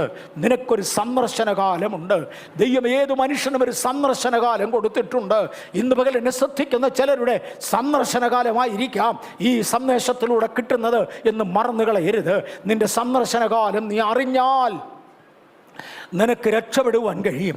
നിന്റെ സന്ദർശനകാലം നീ അറിയാതിരുന്നാൽ നിന്റെ ശത്രു നിനക്ക് ചുറ്റും വാടകോരി നിന്നെ വളയും. കാര്യം, നിന്നെ വിധിച്ച വിധിയിൽ, നിയമിച്ച നിയമനത്തിൽ, വിളിച്ച വിളിയിൽ തന്നെ നിനക്കെതിരെ ഒരു ശത്രു ഉണ്ട്. ആ ശത്രു നിന്നെ തകർക്കാതിരിക്കുവാൻ സന്ദർശനകാലം തിരിച്ചറിയാം. ഞാൻ വേഗത്തിൽ ഓടട്ടെ. സന്ദർശനകാലം ഇന്ന് വിശദീകരിക്കാൻ നിവർത്തിയില്ല. ലൂക്കോസിന്റെ സുവിശേഷം 21-24 അവർ വാളിൻ്റെ വായ്ത്തലയാൽ വീഴുകയും അവരെ സകല ജാതികളിലേക്കും ബദ്ധരാക്കി കൊണ്ടുപോകുകയും ജാതികളുടെ കാലം തികയുവോളം ജാതികൾ യെരൂശലേം ചവിട്ടിക്കളയുകയും ചെയ്യും. ജാതികൾ ഭരിക്കേണ്ടതിന് എതിർ ക്രിസ്തു വരെ ഒരു കാലഘട്ടം കർത്താവ് കൊടുത്തിട്ടുണ്ട്. നിമ്രോദിൻ്റെ കാലത്ത് ആരംഭിച്ചു. ഈ ജാതികളുടെ ദൈവം കൊടുത്തിരിക്കുന്ന കാലം തീരുവോളം ജാതികൾ യെരൂശലേം ചവിട്ടിക്കളയും. യെരൂശലേമിനെ കുറിച്ച് വളരെ വേഗത്തിലൊന്ന് ചിന്തിച്ചാൽ, അവരൊരു രാഷ്ട്രമായി ഭരിച്ചിരുന്ന അതേ കാലം 46 പ്രാവശ്യം ആ ജനം അറ്റാക്ക് ചെയ്യപ്പെട്ടു. വിളിയിൽ അതിൽ തന്നെ ഒരു പോരാട്ടമുണ്ട്. ഇസ്രായേല്യർ യെരൂശലേം നഗരമായി, പട്ടണമായി, രാജ്യമായി ദൈവം മുമ്പിൽ ഇരിക്കുമ്പോൾ തന്നെ 46 പ്രാവശ്യം അവർ ശത്രുക്കളാൽ അറ്റാക്ക് ചെയ്യപ്പെട്ടു. 30 പ്രാവശ്യം അവർ പാർഷ്യലി ഡിസ്ട്രോയിഡ്, ഭാഗികമായി നഷ്ടപ്പെട്ടു. അതിനകത്ത് അശ്ശൂർ രാജാക്കന്മാർ അവരെ ആക്രമിച്ച ഒന്ന് ഇസ്രായേലിൽ ഒരുപാട് പേരെ പിടിച്ചുകൊണ്ടുപോയ ചരിത്രമുണ്ട്. ഇന്ത്യയിൽ ശേഷിക്കുന്നവരിൽ പലരും അശ്ശൂർ രാജാക്കന്മാരുടെ ആക്രമണത്തിന് വിധേയരായവരാണ് എന്ന് ചരിത്രത്തിൽ സൂചനകളുണ്ട്. ഉറക്കെ പ്രഖ്യാപിക്കുവാൻ എനിക്ക് കഴിയുന്നില്ല. എങ്കിലും അശ്ശൂരിലുള്ളവരെ തിരിച്ചു ചേർക്കുമെന്ന് പ്രത്യേക അരുളപ്പാടുകൾ പഴയ നിയമത്തിലുണ്ട്. വെള്ളിയും പൊന്നുമായി നിങ്ങളെ മടക്കിക്കൊണ്ടുവരും. ഇന്ത്യയിൽ ശേഷിച്ചിരിക്കുന്നവരും അശ്ശൂരിൻ്റെ ആക്രമണത്തെ തുടർന്ന് അവിടെ നിന്ന് പോയവരാണ് എന്ന് പറയുന്നവരുണ്ട്. ഞാൻ പറഞ്ഞതിൽ എനിക്ക് സ്ഥാപിക്കാൻ നിവൃത്തിയില്ല. 25 പ്രാവശ്യം ഗവൺമെൻറ്റുകൾ മാറി വ്യത്യസ്ത രാജ്യങ്ങൾ അവരെ ഭരിച്ചു. പക്ഷേ 1948 മുതൽ അവർ ഫലം കായ്ച്ചു തുടങ്ങുകയാ, മടങ്ങി വന്ന് തുടങ്ങുകയാ. 1948 മെയ് മാസം 14-ാം തീയതി ബാൽഫർ ഡിക്ലറേഷനെ തുടർന്ന്, ബാൽഫർ ഡിക്ലറേഷനൊക്കെ ഞാനിവിടെ ഒത്തിരി എടുത്തിട്ടുണ്ട്. ഇസ്രായേലിന് സ്വതന്ത്ര രാജ്യം ആഘോഷിക്കുവാൻ, കൊണ്ടു നടക്കുവാൻ അനുവാദം തരുന്നുവെന്ന് ബാൽഫർ പ്രഖ്യാപനം നടത്തിയ ശേഷം, ബ്രിട്ടീഷ് ഗവൺമെൻറ് അനുവദിച്ച ശേഷം, ഒരളവിൽ UNO എന്ന് ഇന്ന് പറയാം, അനുവദിച്ച ശേഷം, ബാൽഫർ ഡിക്ലറേഷന് ശേഷം യെരൂശലേമിൽ ഭയങ്കര ബഹളങ്ങൾ നടക്കുകയാണ്. എല്ലായിടത്തും ഒരു വശത്ത് പട്ടാളം, വേറൊരു വശത്തെ ജയം ലഭിച്ചതിൻ്റെ ആഘോഷം. വളരെ ഉച്ചത്തിൽ ആളുകൾ സംഗീതങ്ങൾ പാടി കൈയടിച്ച് തിമിർത്തടിച്ച് നടക്കുമ്പോൾ, ഞാൻ ഈ കഴിഞ്ഞ ദിവസം കേട്ടതാണ് ജോൺ ഹേഗിയുടെ വാചകങ്ങളിൽ നിന്ന് ഇസ്രായേലിൻ്റെ ന്യൂസ് പേപ്പർ കോട്ട് ചെയ്തുകൊണ്ട്, ഡേവിഡ് ബെൻഗുരിയൻ എന്ന ഇസ്രായേലി നേതാവ് വെളിയിലേക്ക് ഇറങ്ങി പറഞ്ഞ് പട്ടണം മുഴുവനും ശാന്തമാകുവാൻ ജനത്തോട് ആവശ്യപ്പെടുക. ഏതാണ്ട് 3:30 മണി മുതൽ പട്ടണത്തിൻ്റെ വിവിധ ഭാഗങ്ങളിലേക്ക് ആഹ്വാനം ഉയർന്നു. ഒന്ന് ശാന്തമാകുക.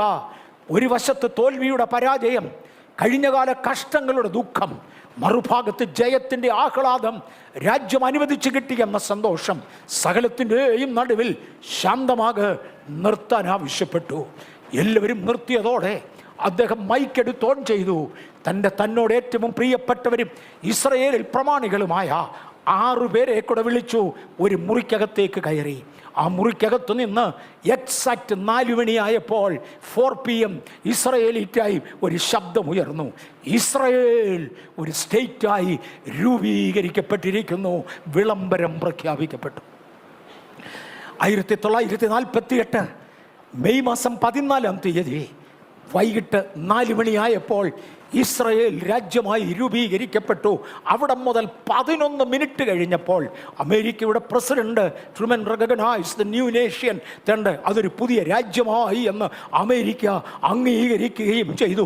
1948 മെയ് മാസം 14-ാം തീയതി ഇസ്രായേൽ ഒരു പുതിയ രാഷ്ട്രമായി തേണ്ടത് ഫലം കായ്ക്കുവാൻ ഒരുങ്ങുകയാണ്. ഇന്ന് അത് സംഭവിച്ചു കൊണ്ടിരിക്കുകയാണ്. അന്ന് മുതൽ ചേർക്കപ്പെടുവാൻ തുടങ്ങിയ ജനത്തെ അരിപ്പ കൊണ്ടരിച്ചും മുന്തിരിപ്പൾ വഴിയത്തിൽ പിന്നെയും കൈനീട്ടി പഴങ്ങൾ പറിച്ചുമെടുക്കുന്നത് പോലെ ദൈവം ജനത്തോട് ചേർത്തുകൊണ്ടിരിക്കുകയാണ്. സൈന്യങ്ങളുടെ യഹോവ ഇപ്രകാരം അരുളി ചെയ്യുന്നു, അരിച്ചു പറിക്കുന്ന ഒരു കാലത്തിലേക്ക് മാറി നിങ്ങൾ അരിച്ചു പറിക്കപ്പെടുവാൻ പോകുകയാണ്. ഇന്ന് ഇസ്രായേലിൻ്റെ പൊളിറ്റിക്കൽ സൈൻ ഫലം ഉള്ളതായത് മാറി. മത്തായിയുടെ സുവിശേഷം 24-ാം അധ്യായത്തിൽ യേശു പറയുന്നൊരു പദമുണ്ട്, വെർലി ഐ ഉണ്ട്, ഞാൻ സത്യമായി നിങ്ങളോട് പറയുന്നു. എനിക്ക് ഏറ്റവും പ്രധാനമുള്ള വാക്യങ്ങളിലേക്ക് വരികയാ. ഞാൻ നിങ്ങളോട് പറയുക, ഞാൻ സത്യമായി നിങ്ങളോട് പറയുകയാണ്, ഇസ്രായേലിൻ്റെ മടങ്ങിയവരവ് കണ്ട തലമുറ ഇതൊക്കെയും സംഭവിക്കുവോളം മാറ്റപ്പെടത്തില്ല. ഇതൊക്കെയും സംഭവിക്കുവോളം ഈ തലമുറ ഒഴിഞ്ഞു പോകയില്ല എന്ന് ഞാൻ സത്യമായി നിങ്ങളോട് പറയുന്നു. 1946 ജനിച്ച ഞാൻ 1948 ഇസ്രയേലിൻ്റെ ഫോർമേഷൻ നടക്കുന്നത് കണ്ടു. 47 മുതൽ ഇങ്ങോട്ട് ജനിച്ചവർ അത് കണ്ടതാണ്. ആ കാലഘട്ടങ്ങളിൽ ജനിച്ചവർ ഇത് കണ്ടവരാണ്. നിങ്ങളോട് ഒന്ന് പറയാനുണ്ട്, നിങ്ങളുടെ ആയുസ്സിൽ യേശുവിൻ്റെ മടങ്ങിവരവ് നടക്കും. എൻ്റെ ആയുസ്സിൽ യേശുവിൻ്റെ മടങ്ങിവരവ് നടക്കും. യേശുവിൻ്റെ വരവ് അത്ര കണ്ട് അടുത്തിരിക്കുന്നു. ഇസ്രയേൽ തത്തിയായി തളിർക്കുന്നത് കണ്ട തലമുറ ഒഴിഞ്ഞു പോകുന്നതിന് മുന്നമേ യേശു അധികം പറയാത്തൊരു പദമാണ്, ഞാൻ സത്യമായി നിങ്ങളോട് പറയുന്നു. ഇംഗ്ലീഷിൽ പറയുമ്പോൾ ഞാൻ സത്യമായി നിങ്ങളോട് പറയുന്നു. യേശുവിൻ്റെ ഒരു ഒറ്റ പ്രവചനവും അസത്യമല്ല. അവൻ്റെ വാക്കുകളിൽ ഒന്നും വീണു പോകുകയില്ല. എന്നാൽ സത്യമെന്ന് എടുത്തു പറയുവാനുള്ള കാരണം അത് അതുപോലെ ദൃഢമാണ്. അതുകൊണ്ടാണ് ഈ തലമുറ ഒഴിഞ്ഞു പോകുകയില്ല. ആകാശം ഒഴിഞ്ഞു പോകും, ഭൂമി മാറിപ്പോകും, എൻ്റെ വചനങ്ങൾ മാറുകയില്ല, എൻ്റെ വചനങ്ങളോ ഒന്നും ഒഴിഞ്ഞു പോകുകയില്ല എന്ന് യേശു കൽപ്പിച്ചു. ആ കൂട്ടത്തിൽ പറഞ്ഞതാണ്, മറക്കരുത്. ഇസ്രയേലിൻ്റെ മടങ്ങിവരവ് കണ്ട നമ്മുടെ തലമുറ, ഞാനത് കണ്ടതാ. യേശുവിൻ്റെ മടങ്ങിവരവും കണ്ടേ മതിയാകൂ. അടുത്തത് ലൂക്കോസിൻ്റെ സുവിശേഷം 21, 29, 30 വാക്യങ്ങളിൽ ഞാൻ പറഞ്ഞു. ലൂക്കോസ് 21 യേശുവിൻ്റെ അന്ത്യകാല പ്രവചനങ്ങളാണ്. അനേക ട്രാജഡികൾ ഒരുമിച്ച് പറഞ്ഞ ശേഷം അതിൻ്റെ അവസാനത്തെ പദത്തിൽ പറയുന്നതാണ്, അത്തി മുതലായ സകല വൃക്ഷങ്ങളെയും നോക്കുവീൻ. അത്തി തന്നെയല്ല തളിർക്കുന്നത്, അത്തി മുതലായി. നിങ്ങൾക്കറിയാമോ, 1946, 47, 48, 49, 1950 വർഷങ്ങൾക്കുള്ളിൽ ലോകത്തിലെ 186 രാഷ്ട്രങ്ങൾ രൂപീകരിക്കപ്പെട്ടു. ഇന്ത്യയും പാകിസ്ഥാനും ഒക്കെ കൂട്ടത്തിൽ ഉൾപ്പെടും. ബംഗ്ലാദേശ് അതിനകത്ത് വരത്തില്ല. ഇന്ത്യയും പാകിസ്ഥാനും ഒക്കെ ആ കൂട്ടത്തിൽ വരും. അത്തി മാത്രമല്ല തളിർത്തത്, 186 രാജ്യങ്ങൾ അത്തി മുതലായ വൃക്ഷങ്ങൾ തളിർക്കുമ്പോൾ, നമ്മൾ പഴയ കാലം എടുത്താൽ പണ്ട് 1000 വർഷങ്ങൾ കൊണ്ട് നടന്നിരുന്നതായ ഇമ്പ്രൂവ്മെൻറ്റ് ഇന്ന് 10 വർഷം കൊണ്ട് നടക്കുന്നുണ്ട്. ഇതൊക്കെ കണ്ട ഒരു തലമുറയാണ് എൻ്റെ തലമുറ. ഈ തലമുറ ഒഴിഞ്ഞു പോകുന്നതിന് മുന്നമേ, ഞാൻ എൻ്റെ വ്യക്തിപരമായി M.A. വർഗീസ് എന്നല്ല പറഞ്ഞത്, ഈ തലമുറ ഒഴിഞ്ഞു പോകുന്നതിന് മുന്നമേ യേശു വന്നേ മതിയാകെയുള്ളൂ. ഈ തലമുറ ഏത് തലമുറ? തളിർപ്പ് കണ്ട എൻ്റെ തലമുറ. ഞാനത് എടുത്തു പറയുവാൻ താല്പര്യപ്പെടുന്നു. തളിർപ്പ് കണ്ട എൻ്റെ തലമുറ. 2, യേശുവിൻ്റെ മടങ്ങിവരവിന് മുൻപേ നടക്കേണ്ട ചില കാര്യങ്ങൾ. ഇസ്രയേൽ ഫലത്തിൽ പൂർണ്ണരാകുക എന്നതാണ്. They are second to none. അവരിന്ന് മറ്റാരിൽ നിന്നും പുറകിലില്ല. കേരളത്തോളം വലിപ്പമില്ലാത്ത ഭൂവിഭാഗം. ഒരറ്റം മുതൽ മറ്റേ അറ്റം വരെ ഒരു പ്ലെയിനിന് പറന്നു തീർക്കുവാൻ 2.5 മിനിറ്റേ എടുക്കത്തുള്ളൂ. അത്രയും കൊച്ചൊരു രാജ്യം. ദേ stand first, never second in connection in so many things. Military പവറിൽ അവരൊരിക്കലും സെക്കൻഡ് അല്ല. അമേരിക്കയോ റഷ്യയോ ഒക്കെയാണ് മുൻപിലെന്നും ചൈനയും കഴിഞ്ഞ ശേഷമേ ഇസ്രയേൽ വരികയുള്ളൂ എന്നും പറയുന്ന ഒരു വിഭാഗമുണ്ട്. സത്യമാ. പക്ഷെ മറക്കണ്ട, അമേരിക്കയുടെ മിലിറ്ററി ആയുധങ്ങളെക്കുറിച്ച് അഡ്വൈസ് കൊടുക്കുന്നത് ഇസ്രയേലി ശാസ്ത്രജ്ഞന്മാരാണെങ്കിൽ മറക്കല്ലേ. അവർക്കാവശ്യമുള്ള കണ്ടുപിടുത്തങ്ങൾ ഇസ്രയേലി ശാസ്ത്രജ്ഞന്മാരിൽ നിന്നാണെങ്കിൽ they are second to none. Military പവറിൽ അവർ മുൻപിലാണ്.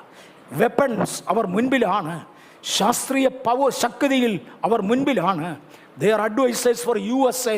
പ്രധാനപ്പെട്ട കാര്യങ്ങളിൽ ശാസ്ത്രീയ അഡ്വൈസ് കൊടുക്കുവാൻ. ഫൈനാൻസിൽ they are on the top. Agricultural ലാൻഡിൽ എനിക്കത് വിശദീകരിക്കാൻ എളുപ്പമല്ല. ദൈവം പണ്ടൊരു കാലത്ത് അബ്രഹാമിനോട് ഈ നാട് വാക്ക് പറയുമ്പോൾ അത് ഏറ്റവും ഫലപുഷ്ടമായ നാടായിരുന്നു. ഏറ്റവും ഫലപുഷ്ടമായ നാടായിരുന്നു. എന്നാൽ ഇസ്രയേൽ അവിടെ നിന്ന് ചെതറപ്പെട്ടതിനെ തുടർന്ന് ആ നാട് മുഴുവൻ മരുഭൂമിയായി മാറി. നിങ്ങൾക്കറിയാമോ, ക്ലോസർ ലെവലിൽ ക്ലോസസ്റ്റ് ഇൻഫർമേഷൻ എടുക്കുന്നവർ നടത്തിയ ഒരു ഒബ്സർവേഷനിൽ ഇങ്ങനെ പറയുന്നു, ഇസ്രയേൽ ഏതെല്ലാം സ്ഥലങ്ങൾ തിരികെ പിടിച്ചു, 2-3 വർഷത്തിനകം അത്രയും സ്ഥലങ്ങൾ വീണ്ടും ഫലപുഷ്ടമായി മാറി. ഇതൊന്നും മനസ്സിലാകുന്നുണ്ടോ? ഇസ്രയേൽ സാമ്രാജ്യം മുഴുവനും ഫലപുഷ്ടമായിരുന്നു. ഇസ്രയേൽ അവിടെ നിന്നും ചിതറപ്പെട്ടതിനെ തുടർന്ന് അവർക്ക് കൊടുത്ത ഫലപുഷ്ടിയെ ദൈവം ചിതറിച്ചു. അത് മരുഭൂമിയായി മാറി. എവിടെയെല്ലാം ഭാഗങ്ങൾ ഇസ്രയേൽ തിരികെ പിടിച്ചു, എവിടെയെല്ലാം അവർ കുടിയേറി തുടങ്ങി, അവിടെമെല്ലാം ഫലവത്തായി മാറി. ഇന്ന് ലോകത്തിലെ ഏറ്റവും വലിപ്പമുള്ള പനിനീർ പുഷ്പം ഷാരോനിലെ പനിനീർ പുഷ്പം എന്ന് ബൈബിളിൽ ഒരു റെഫറൻസ് ഉണ്ടെങ്കിൽ ഇന്ന് ലോകത്തിലെ ഏറ്റവും വലിപ്പമുള്ള പനിനീർ പുഷ്പം കണ്ടെടുത്തത് ഇസ്രയേലിൽ നിന്നാണ്. ഞാൻ കേട്ട ഒരു പ്രസ്താവനയിൽ 16 പൗണ്ട് ഭാരമുള്ള ഒരൊറ്റ റോസപ്പൂ ഇസ്രയേലിൽ നിന്ന് പറിച്ചെടുത്തെന്ന്. ഒന്ന് കേട്ടോണേ, 16 പൗണ്ട് ഭാരമുള്ള ഒരൊറ്റ റോസപ്പൂ ഇസ്രയേലിൽ നിന്ന് പറിച്ചെടുത്തു. അഗ്രികൾച്ചറിൽ അവർ രണ്ടാമതല്ല. ഇന്ത്യയിൽ നിന്ന് അഗ്രികൾച്ചറൽ അഡ്വൈസ് എടുക്കുന്നതിൽ ഒരു നല്ല ഭാഗം ലിഫ്റ്റ് ഇറിഗേഷനും ഒക്കെ ഡ്രിപ്പ് ഇറിഗേഷനും ഒക്കെ ഇസ്രയേലിനെ പിന്തുടർന്നാണ് ഭാരതവും പഠിക്കുന്നത്. They are never none to second. യോഹന്നാൻ ഇനിയും ഈ തലമുറ പീഡകൾ കണ്ട തലമുറയാ. ഈ തലമുറ, എൻ്റെ തലമുറ പീഡകൾ കണ്ട തലമുറയാ. വിശദീകരിക്കാൻ എനിക്കൊക്കത്തില്ല. ഇന്ന് ഞാനിവിടെ നിർത്തിയേച്ചു മാറും. യോഹന്നാൻ്റെ സുവിശേഷം 16-ാം അധ്യായത്തിൽ യേശു പറഞ്ഞു, നിങ്ങൾ ഇടറിപ്പോകാതിരിപ്പാൻ ഞാനിത് നിങ്ങളോട് പറയുകയാ. ഭൂമിയിൽ നിങ്ങൾക്ക് കഷ്ടമുണ്ട്, ധൈര്യപ്പെടുവീൻ, ഞാൻ ലോകത്തെ ജയിച്ചിരിക്കുന്നു. എൻ്റെ തലമുറ പീഡകൾ കണ്ട തലമുറയാ. എബ്രായ ലേഖനം 10:34 തടവുകാരോട് നിങ്ങൾ സഹതാപം കാണിച്ചതല്ലാതെ സ്വർഗത്തിൽ നിങ്ങൾക്ക് നിലനിൽക്കുന്ന സമ്പത്തുകൾ ഉണ്ടെന്നറിഞ്ഞ് സമ്പത്തുകളുടെ അപഹാരം സന്തോഷത്തോടെ സഹിച്ചു. യേശു പറഞ്ഞു ലോകത്തിൽ നിങ്ങൾക്ക് കഷ്ടമുണ്ടാകും. പ്രായോഗിക ജീവിതത്തിൽ വന്നപ്പോൾ പൗലോസ് അപ്പോസ്തലൻ പറയുകയാണ്, നിങ്ങളെ നാളെ നിങ്ങളെ എറിയും, മറക്കരുത്. ലോകത്തിൽ നിങ്ങൾക്ക് കഷ്ടമുണ്ട്, ധൈര്യപ്പെട്. നിങ്ങൾ വസ്തുക്കളുടെ അപഹാരം, ലൂട്ടിങ്, ക്രിസ്ത്യാനിയുടെ വീട് കത്തിച്ച് തള്ളിയേച്ച്, ക്രിസ്ത്യാനികളെ വെടിവെച്ച് തള്ളിയേച്ച് അവൻ്റെ വസ്തുവകകൾ ലൂട്ട് ചെയ്യുന്ന സമ്പ്രദായം ആദ്യം മുതലുണ്ട്. വിളിയെങ്കിലേ ഒരു ശത്രുത്വമുണ്ട്. വസ്തുക്കളുടെ അപഹാരം നിങ്ങൾ സന്തോഷത്തോടെ സഹിച്ചു എന്ന് നിങ്ങൾ മറക്കരുത്. ഇന്ന് പകൽ ദൈവത്തിൻ്റെ മുമ്പിൽ ഒന്നുകൂടെ സമർപ്പിക്കുവാൻ നമ്മെ തന്നെ ഏൽപ്പിക്കാം. യേശു മടങ്ങി വരാറായി. ആ മടങ്ങി വരവെങ്കിൽ തള്ളപ്പെട്ടു പോകാതിരിപ്പാൻ മടങ്ങി വരാം. തേണ്ടേ മത്തായിയുടെ സുവിശേഷം 23 ഒരു പട്ടണത്തിൽ നിങ്ങൾക്ക് ഉപദ്രവമുണ്ടായാൽ, ഞാൻ ഉപദ്രവം മാറ്റുമെന്നല്ല പറഞ്ഞത്, മറ്റൊരു പട്ടണത്തിലേക്ക് ഓടിപ്പോകാം. ഞാൻ ചില ദിവസങ്ങളിൽ ഒളിവിൽ താമസിക്കേണ്ടതായി വന്നു.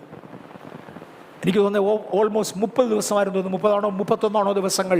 ടെലിഫോണും ഓഫ് ചെയ്ത് ചർച്ചൊക്കെ അന്ന് എനിക്ക് വേണ്ടി ഒരുപാട് സഫർ ചെയ്തു. ആരെങ്കിലും ഫോൺ ചെയ്താൽ തെറി തന്നെ തിരിച്ചു കേൾക്കുന്ന ഒരു കാലഘട്ടം. ഇപ്പം കൊല്ലും എന്നും പറഞ്ഞ് ആളുകൾ നിന്ന ഒരു കാലഘട്ടം. അന്ന് എന്നെ അങ്ങേയറ്റം സഹായിച്ച ഇൻസിഡൻ്റ് ഞാൻ പെട്ടെന്ന് ഓർക്കുക.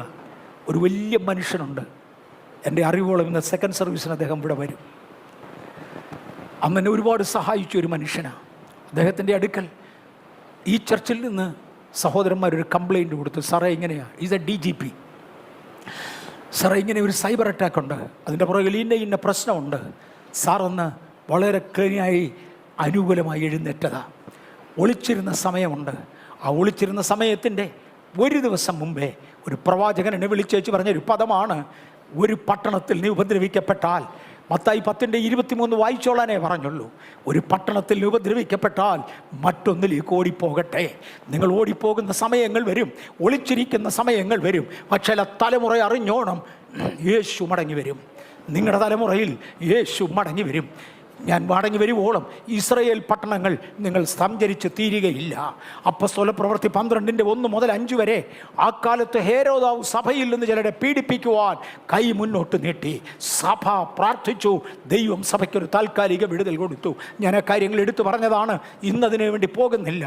ദാനിയേലേ, അന്ത്യകാലം വരുവോളം ഈ വചനങ്ങൾ അടച്ചു മുദ്രയിടുക. അനേകരും തങ്ങളെ തന്നെ ശോധന ചെയ്യും, അനേകരും ജ്ഞാനം വർദ്ധിപ്പിക്കും, അനേകത്തിൻ്റെയും വേഗത വർദ്ധിപ്പിക്കും. ഈ തലമുറ അറിവ് വർദ്ധിപ്പിക്കുന്ന തലമുറയാ. എൻ്റെ തലമുറ അറിവ് വർദ്ധിപ്പിക്കുന്ന തലമുറയാ. എൻ്റെ ചെറുപ്പത്തിൽ 10 കിലോമീറ്റർ മണിക്കൂറിൽ 10 കിലോമീറ്ററിൽ പോകുന്ന കാളവണ്ടികളായിരുന്നു പ്രധാന വാഹനങ്ങളെങ്കിൽ ഇതിനകത്തിരിക്കുന്ന 10-70 കഴിഞ്ഞവരോട് ചോദ്യര് അവരൊക്കെയും പറയും കേരളത്തിലെ ധനികന്മാരുടെ വാഹനം കാള വലിക്കുന്നതായ വില്ലുവണ്ടിയായിരുന്നു. അതിൻ്റെ വേഗത മണിക്കൂറിൽ 10 കിലോമീറ്ററായിരുന്നു. ഇന്ന് വേഗതയതല്ല. 100 കിലോമീറ്റർ വേഗതയിൽ ഓടുന്ന കാറും 1000 കിലോമീറ്റർ വേഗതയിൽ ഓടുന്നതായ പ്ലെയിനും 40,000 കിലോമീറ്റർ വേഗതയിൽ ഓടുന്ന റോക്കറ്റും കാണുവാൻ എൻ്റെ കണ്ണുകൾക്ക് ദൈവം പദവി തന്നു. എൻ്റെ ചെറിയ പ്രായത്തിൽ അടുത്ത റോഡിലൂടെ ഓടുന്ന ഒരു കാറിൻ്റെ ശബ്ദം കേട്ട് കാറ് കാണാൻ വേണ്ടി ഞാൻ വീട്ടിൽ നിന്ന് ഇറങ്ങി ഓടിയത് എനിക്ക് ഓർമ്മയുണ്ട്. കണ്ടത് കാറ് പോയിടത്തെ പുകയും പറന്ന് നിൽക്കുന്ന പൊടിമണ്ണുമാ. ഇന്ന് സാഹചര്യങ്ങൾ മാറി, അറിവിൽ മാറി, യാത്രാ വേഗത മാറി, റോക്കറ്റ് യുഗത്തിലേക്കെത്തി, കമ്പ്യൂട്ടർ യുഗത്തിലേക്കെത്തി, കാൽക്കുലേറ്റർ യുഗത്തിലേക്കെത്തി, മെഡിസിൻ മാറി, കെമിസ്ട്രി വളർന്നു. എൻ്റെ തലമുറ ഇത് കണ്ട തലമുറയാ. വിറകടുപ്പും കരിയെടുപ്പും കണ്ട തലമുറ. മണ്ണെണ്ണ വിളക്കിലൂടെ ഇന്ന് മാറി LED ലൈറ്റിലേക്കായത് ജനം കണ്ടതാ. ഈ തലമുറ മാറിയതാ. തൻ്റെ കരിയെടുപ്പ് കത്തിച്ചെടുത്ത് ചാണകം മെഴുകിയ തറയിൽ ഇന്ന് കാര്യങ്ങൾ മാറി. ഞാനീ പറയുന്നതൊന്നും പുതുമകളല്ല. പ്രായമുള്ളവരോട് ചോദ്യര്, പണ്ടൊക്കെ 1000 വർഷം കൊണ്ട് സംഭവിക്കുന്ന വ്യത്യാസം ഇന്ന് 10 വർഷം കൊണ്ട് സംഭവിക്കുക. ഈ തലമുറയുടെ സഡൻ ചേഞ്ച്. പ്രിയ പുരുഷനായ ദാനിയേലേ, എഴുതി വെക്കടാ, പുസ്തകത്തിന് മുദ്രയിട്ടേക്ക്. കാലം കഴിയും, പലതും മാറും. നീ പോയി വിശ്രമിക്കുക ദാനിയേലേ. കാലാവസാനത്തെങ്കിൽ നിന്റെ ഓഹരി പ്രാപിപ്പാൻ നീ മടങ്ങി വരും ദാനിയേലേ. പക്ഷെ അനേകരും ഇത് ശോധന ചെയ്യും. അനേകർ ശുദ്ധിയിൽ നിന്ന് വിശുദ്ധിയിലേക്ക് മാറും. പലരും തങ്ങളുടെ അറിവ് വർദ്ധിപ്പിക്കും, തങ്ങളുടെ ജ്ഞാനം വർദ്ധിപ്പിക്കും. കരിമെഴുകിയ വീടും ചാണകം മെഴുകിയ വീടും മാറി. ഞാൻ ഈ അത്ഭുതങ്ങളൊന്നും പറയാൻ വേണ്ടിയല്ല, രാജകൊട്ടാരങ്ങൾ അന്ന് അങ്ങനെയായിരുന്നു. കഴിഞ്ഞ ദിവസം ഒരു സംവാദത്തിൽ ഒരാൾ ഒരു ക്രിസ്ത്യാനിയോട് ഇങ്ങനെ ചോദിച്ചു, നിങ്ങളുടെ ക്രിസ്തീയ മിഷണറിമാർ ഭാരതത്തിൽ വന്നെങ്കിലും ഇവിടെ ഒരുപാട് കാര്യങ്ങൾ കൊണ്ടുവന്നെന്ന് നിങ്ങൾ പറയുന്നെങ്കിലും എന്താ സാറേ പരസ്യമായി പറയാൻ കൊള്ളാവുന്ന എന്താ ക്രിസ്ത്യൻ മിഷണറിമാർ കൊണ്ടുവന്നത്? അദ്ദേഹം പറഞ്ഞൊരു മറുപടിയുണ്ട്. എല്ലാവർക്കും പദം മനസ്സിലാകത്തില്ല. കുഞ്ഞുങ്ങൾ, ചെറുപ്പക്കാർ വീട്ടിൽ പോയി മാതാപിതാക്കളോട് ചോദിച്ചറിയാമെങ്കിൽ കണ്ടുപിടിക്കാൻ ശ്രമിക്കുക. അദ്ദേഹം പറഞ്ഞത്, സാറേ ഭാരതത്തിൻ്റെ പഴയ സാഹചര്യത്തിലായിരുന്നെങ്കിൽ സാറ് പട്ട് കൗബീനം ഉടുത്തായിരുന്നു ഇവിടെ വന്നിരിക്കേണ്ടത്. കൗബീനമായിരുന്നു അന്നത്തെ വസ്ത്രം. ഇന്ന് സാറ് പാൻഡെടുത്തോണ്ട് ഇവിടെ വരാൻ കാര്യം ക്രിസ്ത്യൻ മിഷണറിമാരാ. സാറ് വീട്ടിലെ കൊരണ്ടിപ്പലകയും പെറുക്കി ഇവിടെ വരേണ്ടതായിരുന്നു. സാറിനെ കസേരയിൽ ഇരുത്തിയത്, കസേര കൊണ്ടുവന്നത് ക്രിസ്ത്യൻ മിഷണറിമാരാ. ലോകത്തിൻ്റെ വെളിച്ചമായി ഉദിച്ചവൻ വെളിച്ചമായി എന്നെയും നിങ്ങളെയും നിർത്തിയെങ്കിൽ ചിലതെല്ലാം ചെയ്യുവാൻ കർത്താവ് നിങ്ങൾക്ക് കൃപ തരട്ടെ. രാജസ്ഥാനിൽ ശുശ്രൂഷിച്ചിരുന്ന തോമസ് മാത്യു എന്ന കർത്താവിൻ്റെ ദാസനോട് ഒരിക്കൽ അവിടുത്തെ ഒരു മന്ത്രി പറഞ്ഞ ഒരു പദമുണ്ട്, നിങ്ങളെ ഞങ്ങൾക്ക് ഇഷ്ടമല്ലെങ്കിലും ഞങ്ങൾ നോക്കിയാൽ 5 വർഷം കൊണ്ട് ഒരുത്തനെ പല്ല് തേക്കാൻ പഠിപ്പിക്കാൻ ഒക്കത്തില്ല, കുളിക്കാൻ പഠിപ്പിക്കാൻ ഒക്കത്തില്ല. നിങ്ങളുടെ കയ്യിൽ കിട്ടുന്ന ഒരുത്തനെ 2 മാസത്തിനകം പല്ല് തേക്കാനും കുളിക്കാനും നിങ്ങൾ പഠിപ്പിച്ചെങ്കിൽ ഇതിനകത്ത് എന്തോ തത്വമുണ്ട്. തോമസ് മാത്യു പറഞ്ഞു, അതാണ് പരിശുദ്ധാത്മാവ്. ദൈവത്തിന് വേണ്ടി പ്രയോജനപ്പെടുവാൻ എന്നെയും നിങ്ങളെയും ഒരുക്കാം. ഞാൻ ഇവിടോട്ട് നിർത്താൻ പോകുകയാ, എൻ്റെ സമയം കഴിഞ്ഞതുകൊണ്ട്. ദൈവത്തിന് വേണ്ടി പ്രയോജനപ്പെടുവാൻ നമ്മുടെ ജീവിതത്തെ ഒന്ന് ഏൽപ്പിച്ചു കൊടുക്കാം. Worship team come forward. എൻ്റെ കർത്താവും എൻ്റെ ദൈവവുമേ, ഞാൻ ഈ ജനത്തെ അനുഗ്രഹിക്കുന്നു. അങ്ങയുടെ വരവ് ഏറ്റവും അടുത്ത 1000 ലക്ഷണങ്ങൾ വിളിച്ചു പറയുന്ന ആ വരവിന് വേണ്ടി ഒരുങ്ങുവാൻ ഇന്നത്തെ പീഡകൾക്ക് മുകളിൽ ഞങ്ങൾക്കൊരു സ്വാതന്ത്ര്യം തന്നുകൊണ്ട് ഇന്നൊരു ദൈവകൃപ ഞങ്ങളുടെ മേൽ പകർന്ന് ഞങ്ങളെ നടത്തുവാൻ അങ്ങയുടെ കരങ്ങളിലേക്ക് ഏൽപ്പിക്കുന്നു. വരവിന് വേണ്ടി ഞങ്ങളെ ഒരുക്കണമേ. അത് യേശുവിൻ്റെ നാമത്തിൽ തന്നെ. കഴിഞ്ഞ ആഴ്ചയിൽ പല ആവശ്യങ്ങൾക്ക് വേണ്ടി നമ്മൾ പ്രാർത്ഥിച്ചു. സ്തോത്ര കാഴ്ചയെടുത്ത് ഒടുവിൽ പ്രാർത്ഥിക്കുമ്പോൾ ദയവായി ഓർത്ത് പ്രാർത്ഥിക്കണം. സിസ്റ്റർ വീണയ്ക്ക് വേണ്ടി പ്രാർത്ഥിക്കുക. ബ്രദർ സുദേവൻ്റെ മകളാണ്. വീണയ്ക്ക് വേണ്ടി